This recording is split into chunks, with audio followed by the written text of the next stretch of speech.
اعوذ باللہ من الشیطان الرجیم، بسم اللہ الرحمن الرحیم۔ السلام علیکم دوستو، میں ہوں اسامہ ابن حسین اور آپ دیکھ رہے ہیں مسلم زیج۔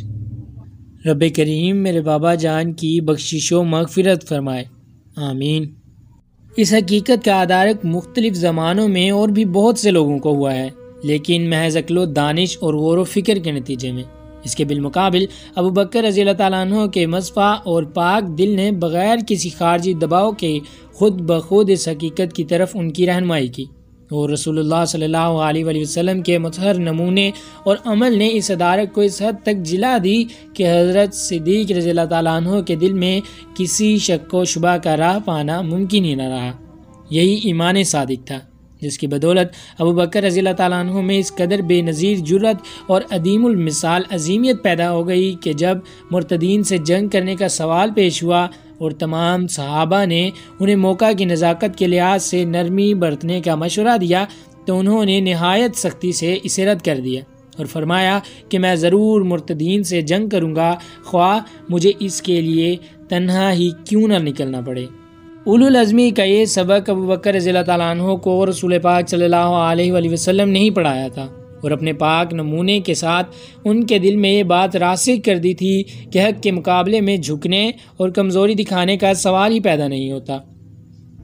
کیا ابو بکر رضی اللہ تعالیٰ عنہ وہ وقت بھول سکتے تھے جب شدید مخالفت کے باوجود رسول اللہ صلی اللہ علیہ وآلہ وسلم یکو تنہا مکہ کی گلیوں میں خدا کا پیغام لوگوں تک پہنچایا کرتے تھے؟ مال و دولت اور عزت و وجاہت کا کوئی لالچ، ظلم و ستم، بائیکاٹ اور قتل کی کوئی دھمکی آپ کو صراط مستقیم سے بال برابر بھی ہٹانے میں کامیاب نہ ہو سکی، اور آپ معجزانہ اولو العزمی و استقامت سے یہ برابر اعلان کیا کرتے تھے کہ اللہ کی قسم اگر یہ لوگ سورج کو میرے دائیں اور چاند کو میرے بائیں ہاتھ پہ بھی لا کے کھڑا کر دیں تو بھی میں تبلیغ کا فریضہ ادا کرنے سے باز نہ آؤں گا، خواہ اس میں میری جان ہی کیوں نہ چلی جائے۔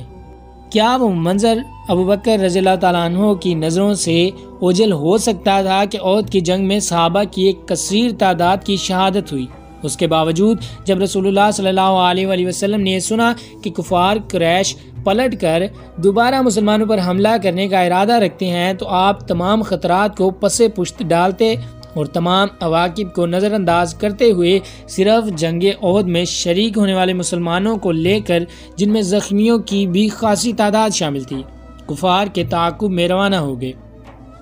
اور ہمراہ الاسد پہنچ کر قیام فرمایا۔ مسلمانوں کا یہ استقلال دیکھ کر کفار کے حوصلے پست ہو گئے اور انہوں نے مقابلے میں آئے بغیر مکہ کوچ کر جانے میں اپنی خیر سمجھی۔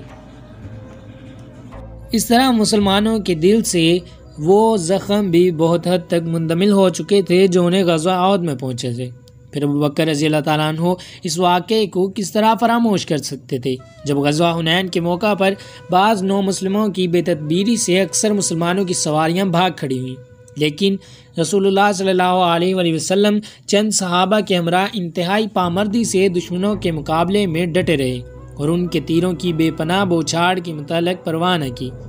بالآخر جب حضرت عباس رضی اللہ تعالیٰ عنہ نے بلند آواز سے پکارنا شروع کیا، اے گروہ انصار جنہوں نے رسول اللہ کو پناہ دی اور ہر موقع پر ان کی مدد کی، اور اے گروہ مہاجرین جنہوں نے صلح حدیبیہ کے موقع پر موت کی بیعت کی، خدا کا رسول زندہ ہے اور تمہیں بلاتا ہے، تو مسلمان پلٹے اور دوبارہ میدان جنگ میں دشمن کے سامنے صف آرا ہو گئے۔ ابو بکر رضی اللہ تعالیٰ عنہ کے سامنے رسول اللہ صلی اللہ علیہ وآلہ وسلم کے یہی نمونے تھے جو انہوں نے آپ کے سچے اور کامل متبع کی حیثیت سے اختیار کیے۔ اس اولو العزمی ہی کے باعث مٹھی بھر مسلمانوں کو غرب کے طول و عرض میں پھیلے ہوئے لاتعداد مرتد قبائل کے مقابلے میں زبردست کامیابی نصیب ہوئی۔ ان کے دلوں میں یہ بات میخ فولاد کی طرح گڑ گئی کہ ان کی سرشت میں ناکامی نام کی چیز ہی کوئی نہیں ہے۔ حق و صداقت کے رستے میں شہادت پانے کا جذبہ اس حد تک بڑھ گیا کہ ان کی نظروں میں شہادت ہی کامیابی کے حصول کے ذریعے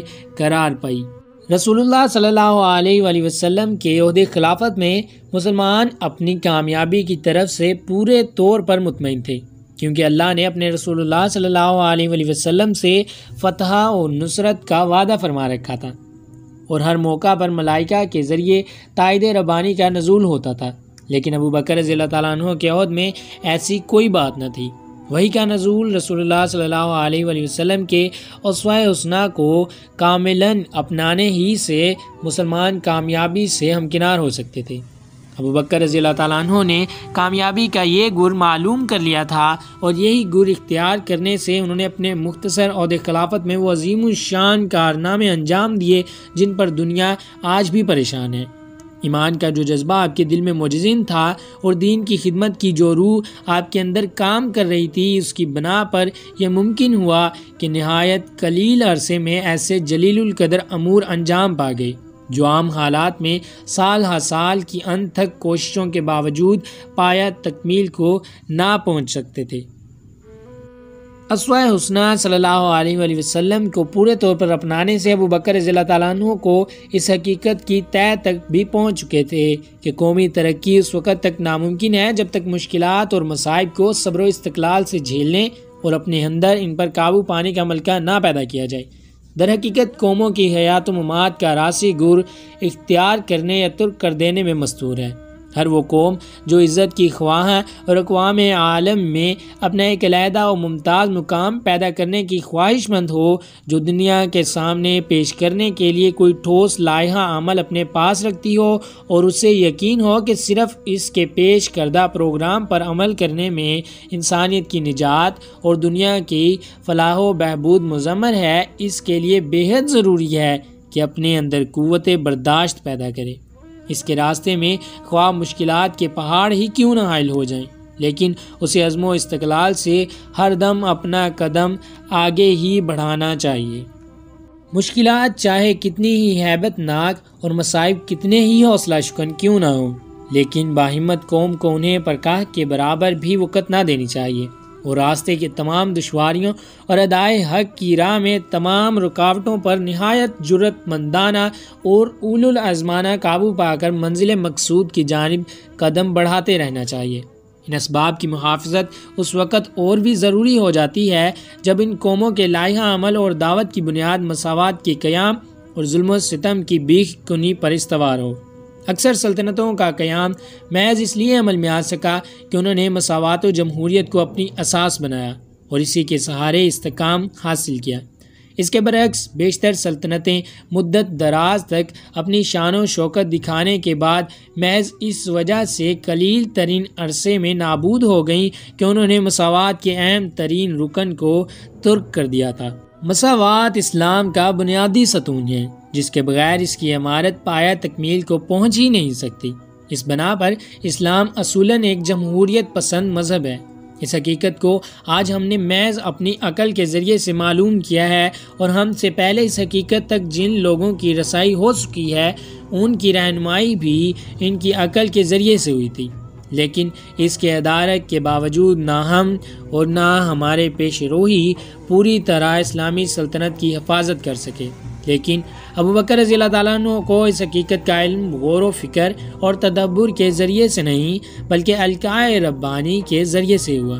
وہ حق الیقین سے اس پر نہ صرف ایمان لائے بلکہ اپنے ساتھیوں کو اس نصب العین کی تکمیل کے لیے بھی لگا دیا۔ ابو بکر رضی اللہ تعالیٰ عنہ اور مٹھی بھر مسلمانوں کی شبانہ روز جدوجہد کے نتیجے میں جو سلطنت عالم وجود میں آئی، اس کی بنیاد کلیات مساوات پر تھی۔ یہی سبب تھا کہ وہ دوسری سلطنتوں کے برعکس چند روزہ بہار دکھا کر ہمیشہ کے لیے نابود نہ ہو گئی بلکہ صدیوں تک اپنی جلوہ افروزی سے دنیا کو منور کرتی رہی۔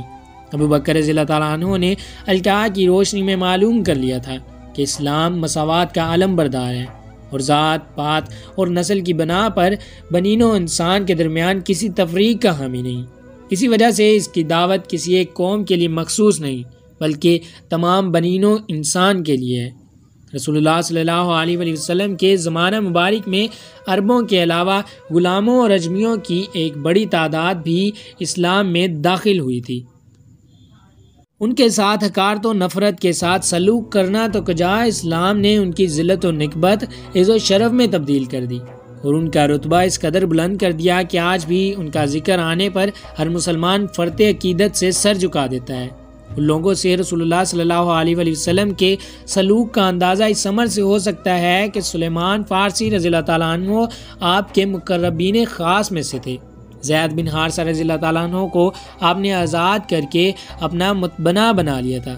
غزوہ موتا کے وقت لشکر کا قائد بھی انہیں کو بنایا۔ اس سے پہلے بھی متعدد اہم ذمہ داری کے کام ان کو سپرد کر دیے۔ زید کے بیٹے اسامہ کو اپنی وفات سے قبل شام پر حملہ کرنے والی فوج کا سردار مقرر کیا اور تمام بڑے بڑے مہاجرین و انصار کو، جن میں ابوبکر رضی اللہ تعالیٰ عنہ اور عمر رضی اللہ تعالیٰ عنہ بھی شامل تھے، ان کی ماتحتی میں دیا۔ بازان فارسی کو یمن کا حکمران مقرر فرما دیا۔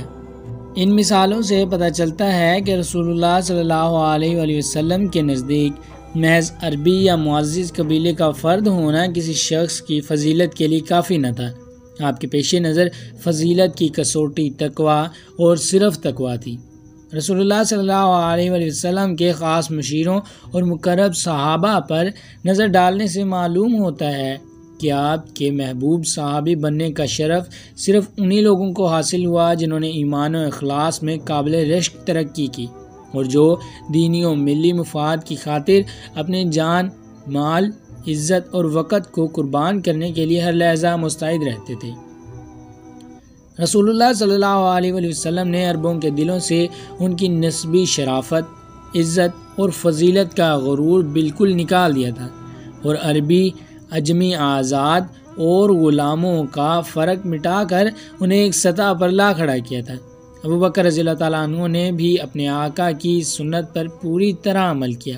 اور وہ لوگوں کے درمیان صحیح اسلامی مساوات قائم کرنے میں آخری وقت تک کوشاں رہے۔ اسی مساوات کا نتیجہ تھا کہ مسلمان ایک ایسی متحدہ قوت بن کر اٹھے جس کا مقابلہ کرنے سے ایرانی اور رومی افواج عاجز آ گئیں اور انہیں ان مٹھی بھر لیکن آہنی طاقت والے عربوں کے سامنے سے بھاگتے ہی بن پڑی۔ ابوبکر رضی اللہ تعالیٰ عنہ کو اس حقیقت کا بھی پوری طرح احساس تھا کہ اسلام ایک عالمگیر مذہب ہے اور اس کی دعوت کا دائرہ صرف جزیرہ عرب تک محدود نہیں ہے، بلکہ اس کے مخاطب دنیا کے آخری کناروں تک بسنے والے انسان ہیں۔ یہی وجہ تھی کہ رسول اللہ صلی اللہ علیہ وآلہ وسلم نے بیرون عرب کے بادشاہوں اور فرما رواؤں کو کثرت سے تبلیغی خطوط اور فرامین ارسال فرمائے۔ یہ عظیم الشان نعمت حاصل کرنے کے بعد ہر مسلمان کا فرض ہو جاتا ہے کہ اس نے جس عظیم الشان نعمت سے حصہ لیا ہے اسے صرف اپنے تک محدود نہ رکھے بلکہ دوسروں کو بھی اس نعمت سے حصہ عطا کرے۔ دین خدا کی اشاعت میں جان تک کی بازی لگانے سے دریغ نہ کرے۔ رسول اللہ صلی اللہ علیہ وآلہ وسلم نے خدا کا پیغام بلا لحاظ قوم و ملت تک جس طرح پہنچایا ویسے ہی وہ بھی کام کرے۔ آپ کی تقلید میں آپ کے خلفاء کا بھی یہی فرض تھا کہ وہ دعوت اسلام کو زمین کے کناروں تک پہنچاتے اور اس راہ میں کسی قربانی سے دریغ نہ کرتے۔ ابوبکر رضی اللہ تعالیٰ عنہ نے بھی یہی کیا اور اسلام کو اقصائے عالم تک پہنچانے میں کوئی وقی کا صحیح فروگزاشت نہ کیا۔ اس راہ میں انہیں شدید مشکلات اور مہیب مصائب سے دوچار ہونا پڑا، لیکن انہوں نے ابتدائے خلافت ہی سے جو عزم کر لیا تھا اس میں آخری لمحے تک مطلق کمی نہ آنے دی اور اپنی جدوجہد کو پایہ تکمیل تک پہنچا کر ہی چھوڑا۔ ابوبکر رضی اللہ تعالیٰ عنہ کی مردانہ وار کوششوں اور اولو العزمی کا نتیجہ تھا کہ اسلامی سلطنت تھوڑے ہی عرصے میں معلومہ دنیا کے اطراف تک پہنچ گئی اور صدیوں تک اسی سلطنت نے دنیا میں تہذیب و تمدن کا علم بلند اور علم و عمل کا چراغ روشن کیے رکھا۔ لمبے عرصے تک دنیا پر شان و شوکت سے حکمرانی کرنے کے بعد اسلامی سلطنت پر بھی دوسری حکومتوں اور سلطنتوں کی طرح زوال آنا شروع ہوا اور بالآخر وہ انتہائی نکبت اور پستی کی حالت میں پہنچ گئی۔ سوال پیدا ہوتا ہے کہ آیا اس نکبت اور پستی کا سبب اسلام کے وہ بنیادی اصول تھے جن کا وہ علم بردار بن کر کھڑا ہوا تھا، یا ان بنیادی اصولوں کو پس پشت ڈال دینے کے باعث مسلمانوں کو عزم حلال اور کمزوری کا سامنا کرنا پڑا؟ مجھے یہ کہنے میں کوئی تعامل نہیں کہ ہماری پستی اور کمزوری کا اصل سبب یہی ہے کہ ہم نے ان بنیادی اصولوں کو ترک کر دیا جو اسلامی سلطنت کے قیام کا باعث بنے تھے۔ جو بھی شخص اسلامی تاریخ کا مطالعہ کرے گا وہ اسی نتیجے پر پہنچے گا کہ اسلامی سلطنت کا زوال اس وقت سے شروع ہوا جب مسلمانوں نے اتحاد جیسی نعمت کو خیر باد کہہ دیا دوستو اگر ہم اپنے ارد گرد نظر دوڑائیں تو ہمیں پتہ چلتا ہے کہ ہمارے نظام بالکل ختم ہو چکے ہیں۔ پاکستان پر ہی نظر ڈال لیجئے، ہماری سیاست ہے وہ بھی کرپٹ ہے اور سیاستدان بھی کرپٹ ہیں۔ نہ کوئی ایمانداری سے کام کرتا ہے اور نہ ہی ایمانداری سے کام کرنے والے کی کوئی حوصلہ افزائی کرتا ہے۔ اگر دیکھا جائے تو زیادہ اسلامی ممالک میں یہی حالت ہے، وہ اس لیے کہ ہم نے اسلامی اصولوں کو اپنانا ہی چھوڑ دیا۔ نہ کسی جرم پر اسلامی سزا دی جاتی ہے اور نہ ہی کسی نیکی پر اسلامی طور سے اگلے بندے کی حوصلہ افزائی کی جاتی ہے۔ یہی وجہ ہے کہ پاکستان اس وقت بہت پیچھے رہ چکا ہے۔ جب تک ہم اپنے دین کی طرف واپس نہیں آئیں گے، ہم اپنے دین سے متعلق مسائل کو سمجھیں گے نہیں اور اسلامی نظام حکومت نہیں لائیں گے، تب تک پاکستان کا ترقی کرنا ناممکن ہے، بالکل ناممکن ہے، اور نہ ہی پاکستان تب تک مظلوموں کے لیے آس بن سکتا ہے۔ دوستو اب بات کر لیتے ہیں ابو بکر صدیق رضی اللہ تعالیٰ عنہ کی ذاتی زندگی کے بارے میں۔ حضرت ابو بکر صدیق رضی اللہ تعالیٰ عنہ کے بچپن اور جوانی کے متعلق اتنے کم واقعات تاریخوں میں ملتے ہیں کہ ان سے نہ اس دور میں ان کی شخصیت کے صحیح خد و خال معلوم ہوتے ہیں اور نہ ان کے والدین کے ناموں کے سوا ان کے بارے میں کسی اور بات ہی کا پتہ چلتا ہے۔ قبول اسلام کے وقت ان کے والد حیات تھے، لیکن تاریخ ہمیں نہیں بتاتی کہ ان کے والد پر ان کے اسلام لانے کا کیا اثر ہوا، اور نہ یہ معلوم ہوتا ہے کہ انہوں نے اپنے والد سے ان کی زندگی میں کیا اثر لیا۔ البتہ جہاں تک آپ کے قبیلے کا تعلق ہے، مورخین نے اس کا ذکر کرتے ہوئے قدر تفصیل سے کام لیا ہے اور بتایا ہے کہ قریش میں اس قبیلے کو کیا ہی مرتبہ حاصل تھا۔ مرتبے کا ذکر خصوصیت سے کرنے کی وجہ یہ ہے کہ بسا اوقات محض قبیلے کے ذکر سے کسی شخص کے عادات و اطوار اور اخلاق و خصائل کے متعلق بہت کچھ معلوم ہو سکتا ہے۔ اگر بات کی جائے ابو بکر رضی اللہ تعالیٰ عنہ کے قبیلے کے بارے میں تو وہ تیم بن مرہ بن کعب سے تعلق رکھتے تھے۔ ان کا نسب 8ویں پشت مرہ پر جا کر رسول اللہ صلی اللہ علیہ وآلہ وسلم سے مل جاتا تھا۔ اسکرین پر آپ دیکھ سکتے ہیں۔ مکہ میں بسنے والے تمام قبائل کو کعبہ کے مناسب میں سے کوئی نہ کوئی منصب ضرور سپرد ہوتا تھا۔ بنو عبد مناف کے سپرد حاجیوں کے لیے پانی کی بہم رسانی، انہیں آسائش پہنچانے کے انتظامات تھے۔ بنو عبدالدار کے ذمے جنگ کے وقت علم برداری، کعبہ کی دربانی اور دار الندوہ کا انتظام تھا۔ لشکروں کی سپہ سالاری خالد بن ولید رضی اللہ تعالیٰ عنہ کے اجداد بنو مخزوم کے حصے میں آئی تھی۔ خون بہا اور دیتیں اکٹھی کرنا بنو تیم بن مرہ کا کام تھا۔ جب ابو بکر رضی اللہ تعالیٰ عنہ جوان ہوئے تو یہ خدمت ان کے سپرد کی گئی۔ خون بہا اور دیتوں کے تمام مقدمات ان کے سامنے پیش ہوتے تھے اور جو فیصلہ وہ کرتے تھے اسے قریش کو منظور کرنا ہوتا تھا۔ خون بہا کے متعلق تمام اموال بھی ان کے پاس جمع ہوتے تھے۔ اگر ان کے سوا کسی اور شخص کے پاس جمع ہوتے تھے تو قریش اسے تسلیم نہ کرتے تھے۔ بنو تیم کے جو اوصاف کتابوں میں بیان ہوئے ہیں وہ دوسرے قبائل سے کچھ زیادہ مختلف تو نہیں ہیں۔ ان میں کوئی ایسا مخصوص وصف نہ پایا جاتا تھا جو انہیں ان کے ہم اثر دوسرے قبائل سے ممتاز کر سکے۔ شجاعت، سخاوت، مروت، بہادری اور ہمسایوں کی حمایت و حفاظت کی جو صفات دوسرے قبائل عرب میں موجود تھی وہی بنو تیم میں بھی تھی۔